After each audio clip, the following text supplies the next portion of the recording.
आपको जानकर हैरानी होगी कि पावर ट्रांसफार्मर में कोई भी मूविंग पार्ट नहीं होता है, फिर भी यह 11,000 वोल्ट को एक्सट्रीमली एक्स्ट्रा हाई वोल्टेज पर स्टेप अप और डाउन कर देता है। इसके अलावा 3 फेज इंडक्शन मोटर और भी ज्यादा हैरान करती है, क्योंकि यह भी सेम ट्रांसफार्मर की तरह ही काम करती है, लेकिन बस रोटेट करती है। सबसे पहली बार ट्रांसफार्मर सिर्फ एसी सप्लाई पर काम करता है, डीसी पर नहीं। इसे थोड़ा आगे विद कंसेप्ट समझ लेंगे। तो मिस्टर फेराडे कहते हैं कि जब आप किसी वायर में सप्लाई देते हैं तो उसमें इलेक्ट्रोमोटिव फोर्स इंड्यूस होगा। यह फोर्स अपने आसपास में एक फील्ड जनरेट करेगा जिसको मैग्नेटिक फील्ड बोलते हैं, लेकिन एसी केस में यह फील्ड बाई डायरेक्शनल होता है। कुछ ऐसी अल्टरनेटिंग करंट की वेवफॉर्म होती है, यहाँ से यहाँ तक वेवफॉर्म इंक्रीज हो रही है तो वायर में मैग्नेटिक फील्ड की स्ट्रेंथ भी बढ़ेगी। यहाँ से यहाँ डिक्रीज हो रही है तो मैग्नेटिक फील्ड की स्ट्रेंथ वापस कम होने लगेगी। यहाँ से वेवफॉर्म नेगेटिव डायरेक्शन में जाने लगेगी तो मैग्नेटिक फील्ड अपनी डायरेक्शन बदल लेगा और फील्ड की स्ट्रेंथ ठीक पॉजिटिव साइड के ऑपोजिट होगी।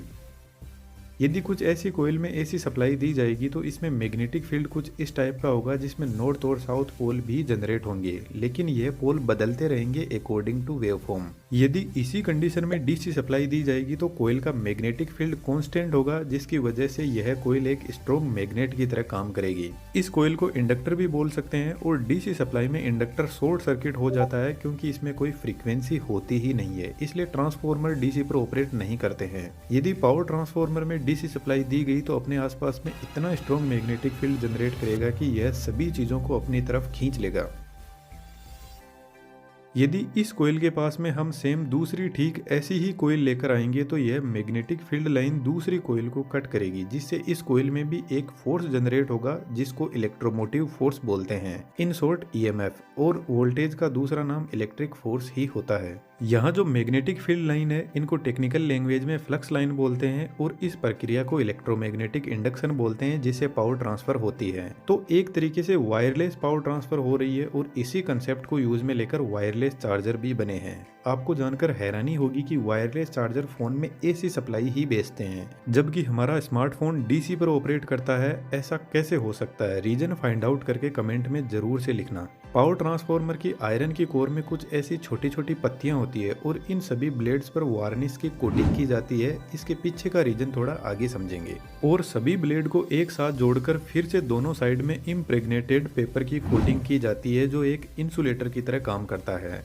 और उसके बाद में दोनों कॉइल को सेट किया जाता है। ट्रांसफार्मर की कोयल कोर को टच नहीं करती है। अब इन कोयल को हम प्राइमरी और सेकेंडरी वाइंडिंग कह सकते हैं। जब हम प्राइमरी वाइंडिंग में सप्लाई देंगे तो इसमें जो फ्लक्स लाइन इंड्यूस होगी उनको आयरन की कोर पाथ प्रोवाइड करवाती है सेकेंडरी वाइंडिंग तक पहुंचने के लिए, जिससे सेकेंडरी वाइंडिंग में ईएमएफ इंड्यूस होगा। अब अज्यूम करते हैं कि प्राइमरी वाइंडिंग में टोटल टर्न 100 है और सेकेंडरी वाइंडिंग में टोटल टर्न 50 है। यहाँ पर आप एक चीज अपने दिमाग में बिठा लो कि प्राइमरी वाइंडिंग में जो एक टर्न है उसमें जो ईएमएफ इंड्यूस होगा सेम टू सेम इतना ही ईएमएफ सेकेंडरी वाइंडिंग के एक टर्न में जनरेट होगा, क्योंकि जितनी फ्लक्स लाइन इस एक टर्न से निकल रही है उतनी ही तो सेकेंडरी वाइंडिंग के एक टर्न में पहुंचेगी। तो अब यदि हम सेकेंडरी वाइंडिंग पर फोकस करें तो सभी के सभी टर्न सीरीज में कनेक्टेड है और सेकेंडरी वाइंडिंग में जो वोल्टेज हमें मिलेगा वह सभी टर्न्स में जो वोल्टेज इंड्यूस हो रहा है उसी का टोटल तो होगा। तो सेकेंडरी वाइंडिंग का वोल्टेज यानी ईएमएफ इक्वल होगा सेकेंडरी वाइंडिंग के टर्न्स के। ऐसा ही प्राइमरी वाइंडिंग में होगा EMF induce in primary winding equal to number of turns in primary. EMF और वोल्टेज में एक छोटा सा फर्क होता है। वोल्टेज प्राइमरी वाइंडिंग के टर्मिनल पर लगा हुआ है, जब ये वाइंडिंग में पहुंचेगा तो वाइंडिंग का कुछ रेजिस्टेंस होता है जिसकी वजह से थोड़ा सा वोल्टेज कम हो जाता है। और जैसे ही वोल्टेज कम होता है तो हम उसको बोलते हैं कि इतना इतना ईएमएफ इंड्यूस हुआ है। अब अज्यूम करते हैं कि प्राइमरी वाइंडिंग में 100 वोल्ट हमने दिया तो सेकेंडरी वाइंडिंग में 50 वोल्ट ही मिलेगा, क्योंकि 50 टर्न में से सभी टर्न की कैपेसिटी 1 वोल्ट की है और सब ने अपना अपना 1 वोल्ट लेकर 50 वोल्ट दे दिया, जो हमें सेकेंडरी में मिलेगा, यानी वोल्टेज स्टेप डाउन हो गया। इसी तरीके से सेकेंडरी वाइंडिंग में नंबर ऑफ टर्न्स इंक्रीज करके वोल्टेज बढ़ाया जाता है। अब थोड़ी आसानी के लिए हमने एक इक्वेशन बना ली, number of turns in primary upon number of turns in secondary is equal to EMF induce in primary upon EMF induce in secondary. एक स्टेप और आगे बढ़े तो करंट भी आ जाता है और करंट वोल्टेज का जस्ट ऑपोजिट होता है। तो सिंपल सी बात है, ट्रांसफार्मर यदि वोल्टेज को बढ़ाता है तो करंट को कम कर देता है, क्योंकि पावर हमेशा फिक्स रहती है। वोल्टेज करंट को कम ज्यादा किया जा सकता है, पावर नहीं बदली जा सकती।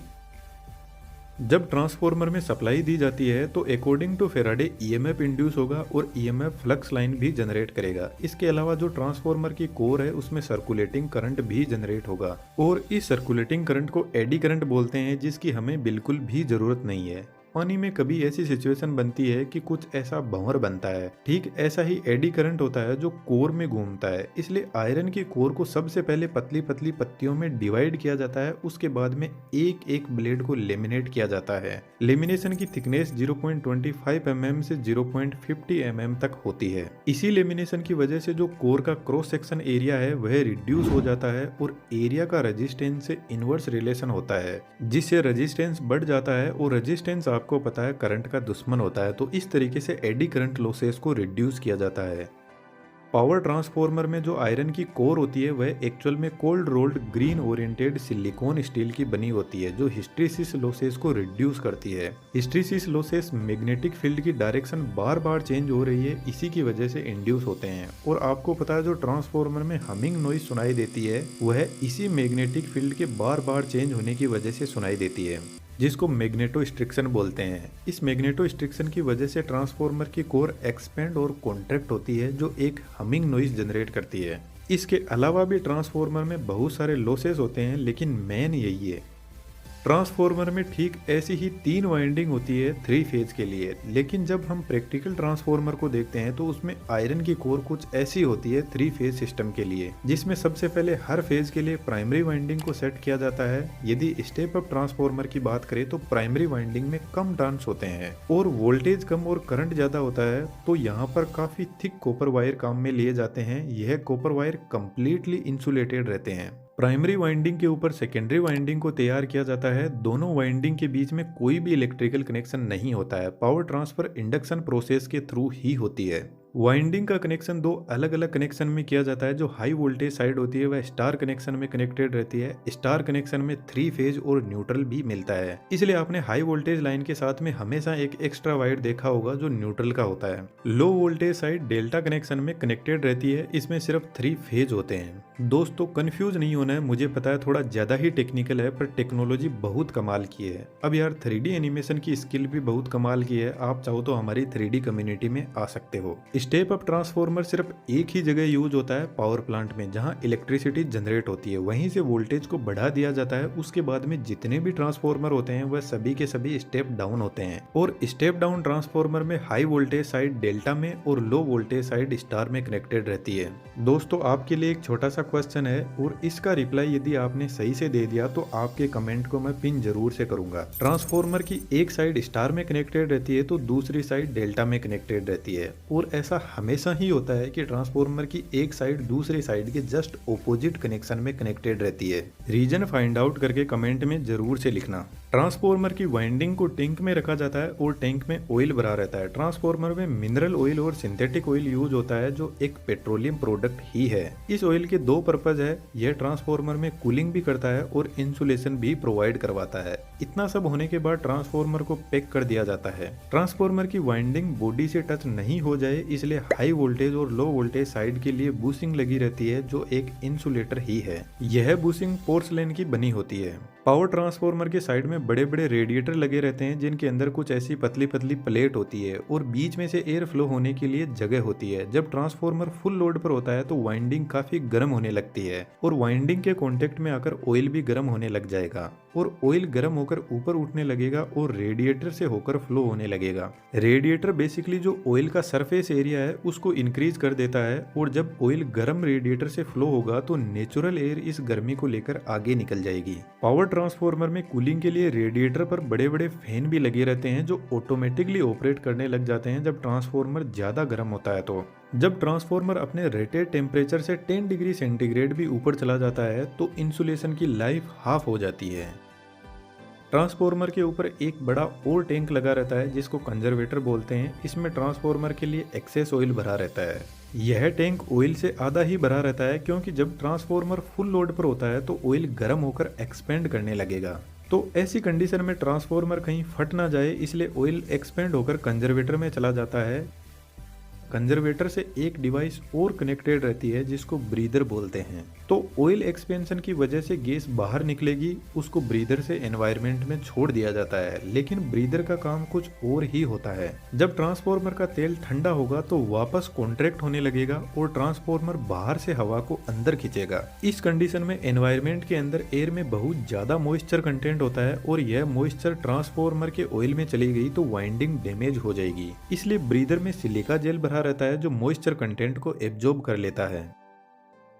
कई बार ऐसा भी हो सकता है कि ट्रांसफार्मर ओवरलोड की वजह से वाइंडिंग इंसुलेशन डैमेज हो जाता है और ऑयल में बबल्स क्रिएट होने लगते हैं और इन बबल्स की वजह से ट्रांसफार्मर में बहुत सारी गैसेस इंट्रोड्यूस होती है और ट्रांसफार्मर टैंक का प्रेशर बढ़ने लगता है। तो कंजर्वेटर और ट्रांसफार्मर टैंक के बीच में एक रिले लगी रहती है जिसका नाम बखोल्स रिले है। यह रिले पूरी की पूरी ऑयल से भरी रहती है और इस रिले के अंदर एक ट्यूब होती है जो एक एंगल पर कुछ इस तरीके से सेट रहती है और इसके अंदर मरकरी भरा रहता है और मरकरी आपको पता है एक कंडक्टिंग मेटल है। तो ट्रांसफार्मर टैंक में प्रेशर बढ़ने की वजह से टैंक में गैस जनरेट हो रही है, वह इस रिले में आने लगेगी और ऑयल धीरे धीरे कम होने लगेगा। इस प्रेशर की वजह से यहाँ पर लगा फ्लोट भी स्ट्रेट होने लगेगा जिसकी वजह से फ्लोट से जुड़ी मरकरी इन दोनों कॉन्टेक्ट के बीच में कनेक्शन बना देगी और एक जबरदस्त अलार्म बजने लगेगा। अलार्म को सुनकर जीएसएस में बैठा हुआ जूनियर इंजीनियर ट्रांसफार्मर को ट्रिप कर देगा। लेकिन मान लो कि अलार्म काम ना करे तो बखोल्स रिले के अंदर सेम ऐसी ही एक ट्यूब और होती है।